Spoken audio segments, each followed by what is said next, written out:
Aí, rapaziada, a gente tá chegando aqui numa outra cachoeira. Não tem nem internet, ó. Recalculando. Aí, a gente entrou errado aqui.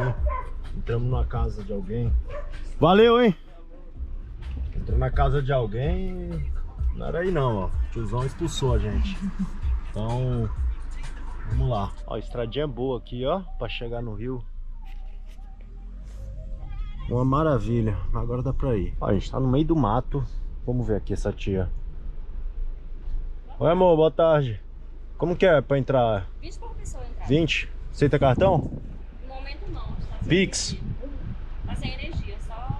Só no dinheiro? Ixi. Aí, ó. A gente tá aqui no meio do mato.